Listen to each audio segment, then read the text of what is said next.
Hey everyone, Evan Kirstel with another fantastic discussion today. Sarah Goodall, CEO, founder of Tribal Impact. Sarah, how are you? I'm very good. Thank you.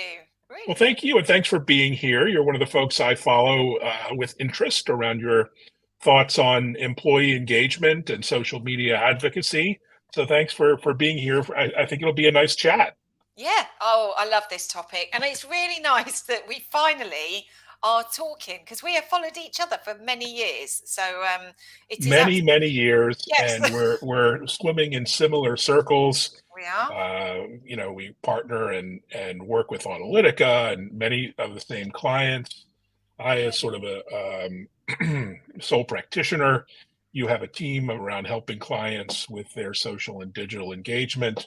But before we dive into all that, maybe introduce yourself and your background as CEO at Tribal Impact. Yeah, so just a little potted history. So my background's in marketing. I've always worked in marketing, and I started with IBM actually quite a few years ago. I'll just give you a clue. We were doing outbound faxing, so that will just for those that remember what a fax machine is. There you Well, go. unfortunately, every hospital still knows what a fax machine is, but Well, yes, I remember it well. yeah, I used to stand over the fax machine. It used to be the old direct emailing. But then I left there, went to Hitachi, worked a few years there, and then left there and went to SAP. Spent a good 7 years at SAP, which is where I learnt my craft around social media. And I distinctly remember the year was 2009, walking into the marketing office going, do you know what? This LinkedIn and Twitter, there's something about this for business. And they were like, no, it's for celebrities. I'm like, no, I don't think so. I think there's more to it than that. And it is quite complex. So I got a great opportunity to experiment in SAP, amazing company. Then I left there 7 years ago and I spotted an opportunity in the market to activate employees on social media. Companies were struggling to do it at scale. So I created Tribal Impact, and now we work with lots of different companies, global brands, B2B brands around the world to activate their employees as influencers. So there you So go. let's get a state of the union, as it were, on employee engagement. It's all over the map from fantastic engagement to zero and everything in between. What's Yeah. your take on employee engagement in the year 2022? Yeah, well, employee engagement in an advocacy program or getting them engaged to be on Hmm. social media. Um, I think actually, I mean, the pandemic actually accelerated that. So I think when everybody went into lockdown, events stopped, people were kind of pushed to be on social a lot more than they were, and I think actually it presented quite a big risk for brands because suddenly you had a load of people on social media that yes, we have a policy, but how can you be sure that they've read it and understood it?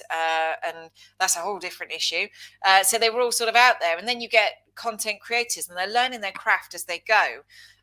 So I think it's actually sort of spawned a bit of a risk issue for a lot of brands. So they've got a lot of employees active on social, but potentially not in the right way or in a professional manner, or they're operating on platforms that businesses don't see as their platform, like TikTok, for example. That you only have to search in Google. TikTok got me fired. There's cases every day. So where employees are unintentionally bringing brand reputations into risk. So I I think it's, where is it at today? I think if you'd have asked me that 2 or 3 years ago, we were convincing leaders that we needed to do this. If you accelerate that, I've had a few guests on LinkedIn Live.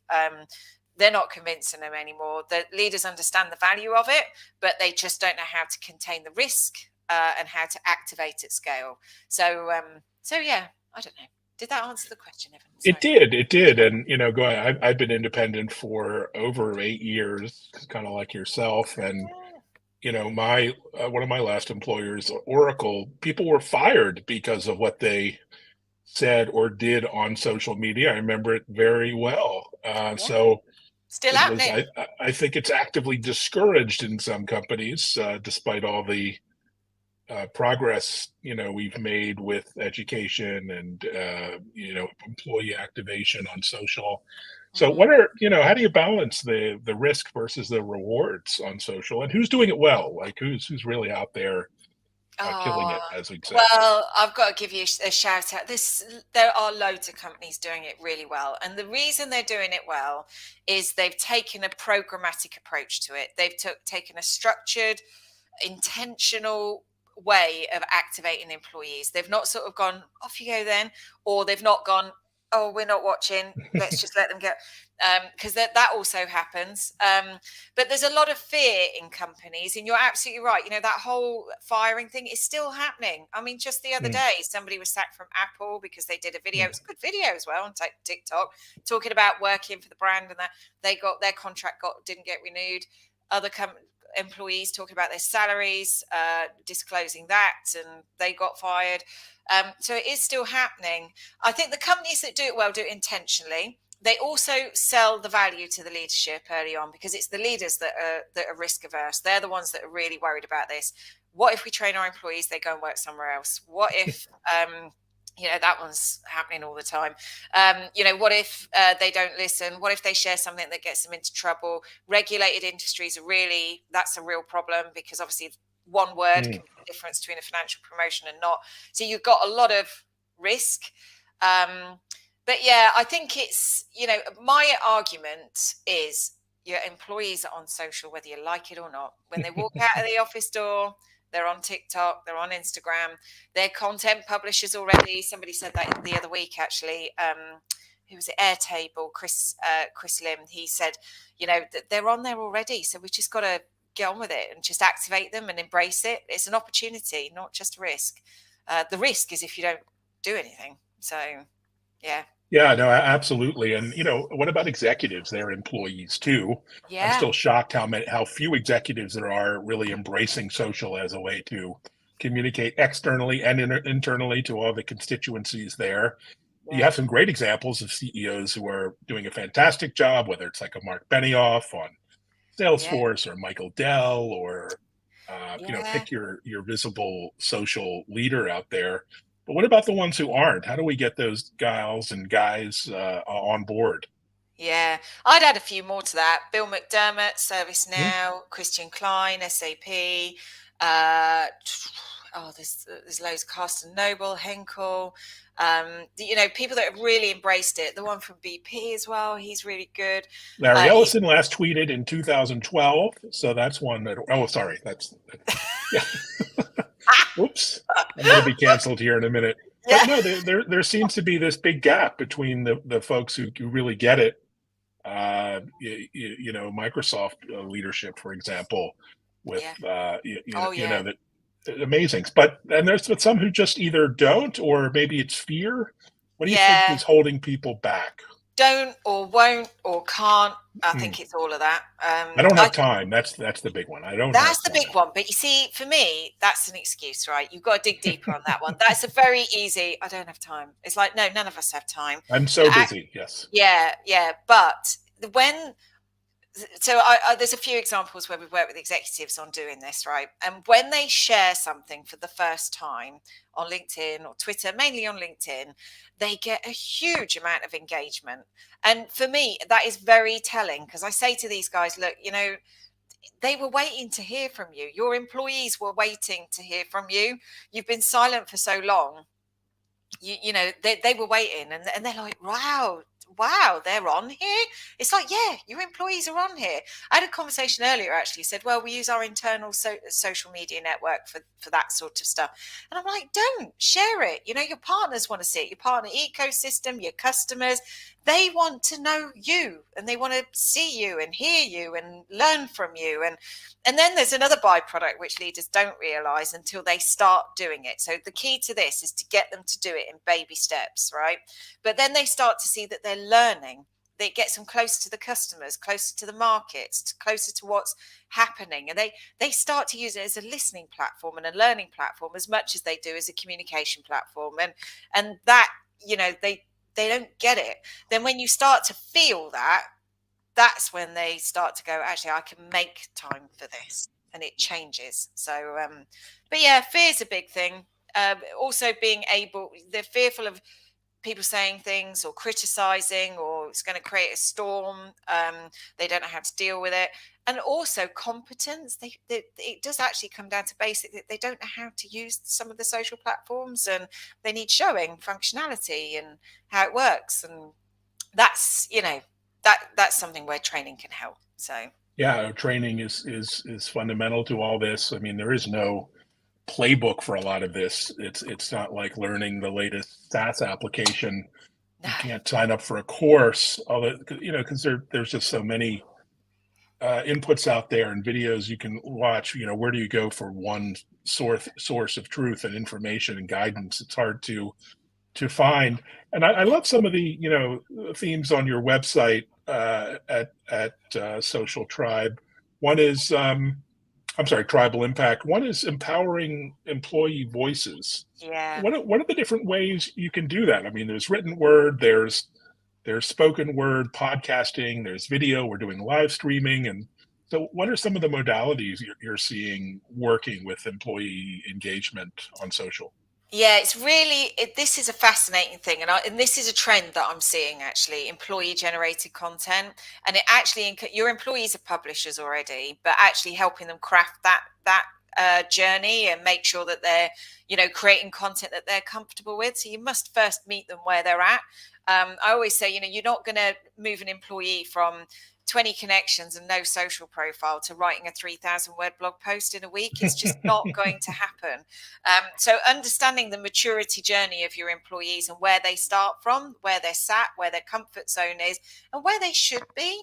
A social seller, as an employee that's in sales, should be at a certain level, and a leader should be at a different level, a technical expert should be at a different level. So where should they be? Where's their comfort level? And then you can start to move that around, and then give them empower them to find their own way of communicating. And like you said, that could be audio, podcast, video, blogs. We tend to find that those that are non-native English speakers in our customers, they don't want to blog because they can't easily write in English. So do something else, do video, but enable them, help them. That's the key. So Yeah, and I love the content on your site. You talk about the 4 F words, which is not what you think, but yeah. it's feedback, freedom, fair, flexibility, finance. Walk us through Yeah. these themes, because I think they're Yeah. really novel, interesting, kind of illuminate the space. Yeah, it's funny actually. This is how we operate. This is what we live by at Tribal, and we obsess over this. As I've grown the company over the years, I've learned what it is to build a culture, what are the things that are the pillars of our growth. And it was funny, really. I don't know why we called them the F words. I think we just started scribbling down. It's like, yeah, that feels like us, and that feels like us, and then suddenly it was like, okay, they all begin with F. That's a bit weird, isn't it? So we just call them the F words. And there are some other F words we use, but I'm not going to put them on the website. But feedback for me, we obsess over feedback. We want to hear good, bad, ugly, internally and externally, how we can improve and get better, because we are a learning growth culture. Mhm. And you don't get there unless you can seek and accept feedback. For me, freedom is about freedom to innovate. We co-innovate with our customers all the time. Mm. I love it. And they love it, actually. I think that's why they like working with us. We're fair. We do the right thing all the time. And I know that sounds a bit corny and but it is true. We live by fairness. And I think it comes from me living in Norway for a bit, actually, because in Norway, it's a very equal opportunities country. Yes, or as we call them in the U.S., socialists. But no, kidding. Yeah, well, I suppose so. They can afford to be, can't No. they? Because they've got oil. So. Look, any country that can put underfloor heating in their pavements on the streets is a. Do you know what I mean? Which No, but they it do. means treating your peers, your colleagues, your clients as equals, and Absolutely. that's a Yeah. novel idea, Elon Musk. Excuse me, but in any case, yes, fairness, flexibility, and what's Yeah. the financial angle? Oftentimes, you get there's talk of what's the ROI, what is the return on this investment? Yeah. Why should my employees be spending time on this? What's your answer to that Yeah, well, for me, area? Yeah, for me, I mean, from an internal cultural point of view, running a business is a skill, right? And it's a skill that everyone, doesn't matter where you, if you work in a multinational, if you work in a small business, you need to understand the commercial language of being able to get on. And it's a skill that we hold dear to us, and it's something that we have to be mindful of all the time because we are a business, and it's something that we instill within our team, but also it's sort of reflected within our customers. So everybody needs to be like a mini business manager, and whether they, employees continue their adventure with us or internally with us or elsewhere, they can take that skill with them. So I'm quite passionate about that. I had that actually years ago. I used to work for a small company, 12 people, and it was instilled in me to understand the finances, and I've never lost that skill. And it was one of the best skills I ever got. So yeah. Wonderful. I also love how you talk about community. So much of the time we're obsessed with audience, Yeah. followers, building audience and impressions and scale and reach. And I'm, Yeah. I'm guilty of that as well. But it's really community that drives, engagement and value for Yeah. brands. And you talk about the power of community, of building it within the company and with that externally. And it's not just an email list or your followers. That's not your real community, is it? No, no, and you're right. Actually, the audience approach is a very marketing sort of phrase because we want Mhm. reach, we want clicks, we want engagements, um, and and that is actually still important, right? So I'm not saying that's not something you should look at, but communities is where people learn and it's where people grow and it's where you get inspired and where you find ideas. I always remember years ago teaching a company, and this one woman raised her hand and she said, I get all my ideas by operating in a LinkedIn group. I put a question Mm, out there and I come back with all these responses. She said, that's my next blog post. And I'm like, it's always stuck with me. And I'm thinking, yeah, communities is where learning happens, growth happens, inspiration happens, innovation happens. And mm, I think that's going to be a big thing for brands going forward is the micro communities, not the big brand community because it's too generic, but who are the ones that can facilitate those micro communities within your company? Who are the experts that can be the voice in that community? Marketing can't do that. Marketing can't do, for one, they don't have the technical knowledge and they certainly don't have the scale. So mm. engage the power of the employees, right? You can scale yourself out to far more communities than you could ever reach from a marketing department. Yeah. So I'm getting on my Totally. soapbox, Evan. No, Sorry. please. Do they still have Speakers Corner in London where you Oh get yeah, on they the still. box and Yeah, you can, yeah. okay, I used to love that. And lunatics just yell, not that you're a lunatic, but yelling on the corner. Oh, That we was are a the ultimate strange one. free speech. Yeah, I used to love that. The other thing you do a lot of is building advocacy programs. yeah. And there are so many tools for that, but I always Oh feel yeah, that the tools is just the starting point. It's not the end point. spot And on. companies kind of put out a tool and it gets, some traction. People share posts, but it kind of stops, ends there. What's wrong with, or what can we do more with around advocacy? Oh, that's such a great observation, actually, Evan. You're so right. I've actually known companies to throw out like 3 consecutive tools because the program's not working. And I'm like, do you think maybe it's not the tool, but actually it's the Hmm. surrounding program? I think too often we think tools fix everything. And there's some brilliant tools out there, and they are really good, and they're quite shiny and they look good, and you see all the analytics. But what you get is an empty vault. Someone needs to drive it, someone needs to fill it, manage it, look at the analytics. But more than that, that's just the tool, right? You launch employees onto the tool without any training or enablement. You're going to get one of two things. They're either not going to share anything or they're going to share everything. Hmm. And if that happens, you've got another problem. You've got a behavior problem, right? Because then if you've got everybody all sharing the same article at the same time, and I do remember seeing that at SAP actually when I worked there, when advocacy was quite infant.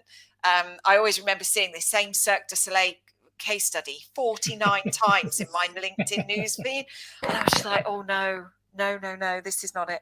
Um, so it does still happen, but you need the training and enablement. Now, the coaching comes for embedding behavior change, because not everybody's going to get there through training, webinar, e-learning, the multimedia mix of learnings that you need. Sometimes you need a bit of coaching support, especially as you become an expert, influencer, or a leader.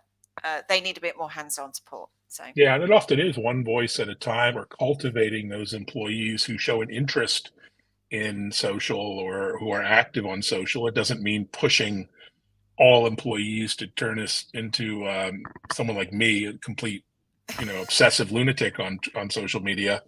But how can brands incentivize their employees? I mean, I've seen things like leaderboards and point yeah. systems and gift cards and cash, and that works to Yeah. varying degrees. What say you? There's two things that I think work really well when you are trying to encourage ambassadors and champions of the brand.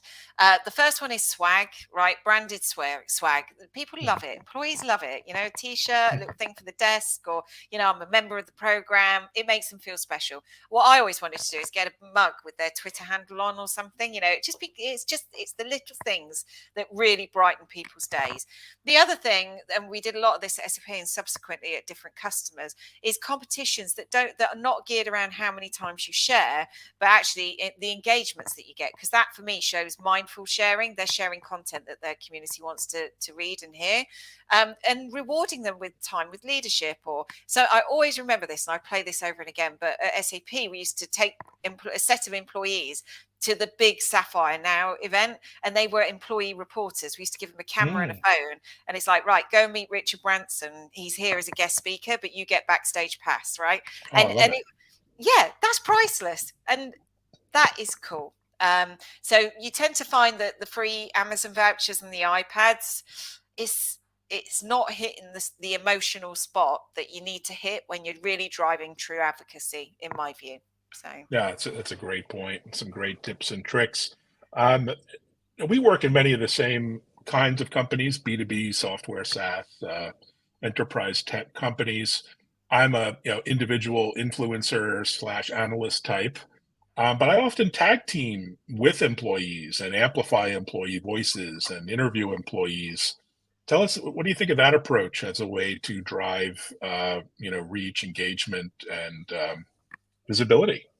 it's a brilliant approach, and it's a growing approach, and I really see this happening. So I talked a bit earlier about the employee maturity journey, right? You've got Mm, people at the basics, and you've got people that are really good. They've got their own community, their own audience. They want to create content. Help them create content. The next step, or even at that step, engage them with like-minded external influencers like yourself, because you want to connect with those brains within the company. A lot of companies make a mistake here and think, oh, it's just leaders and executives, but actually you want to talk to the people doing it, talking to customers, and mm, it helps you grow your knowledge, but it really helps them grow their knowledge as well. So what you're doing now is you're building connections at a people to people level, mm. and I love that, and I think it's credible, I think it's authentic, it's scalable, and I think it's only going to get bigger. Really, it's great for the employees to be connected externally to influential, analysts in the market. So Yeah, no, I think it's a really powerful combination. And as always, you put it so well. Well, thank you so much for sharing some of what you're doing. What are you most excited about as we end up the year here? I would say Thanksgiving, but that hasn't come to the UK yet, right? You're not no, no, we killing do turkeys. Halloween on a major scale now. We've There, so got we you on picked that one Halloween. We're up. going to get you on Yeah, Thanksgiving next. We're going to bring it. It's going to be yeah. one more Oh, export to the UK. We skipped that, but we're all over Black Friday, so we have that. That's all over the place. Oh, well, for me, it's funny actually, because somebody wrote to me the other day and said, we're putting this content together. What's your predictions? And I wrote about 10 down. I am very excited for employees as influencers connecting to external influencers. I think that's going to be big. I also think employee generated content is going to be Mm, big.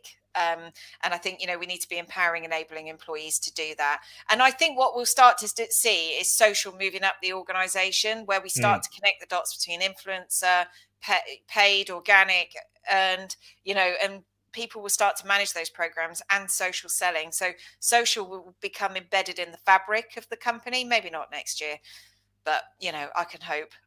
But rather than just a tag on to what marketing do, that would Well, be. we picked the right profession then. So the Yeah, I future think is so. bright for social in all of its aspects. Well, thank you so much, Sarah, for joining and Oh, for sharing your wisdom. And thank you. we'll catch up with on Twitter, for Oh any yeah. comments, questions, replies, and thanks again for watching. Okay, bye bye.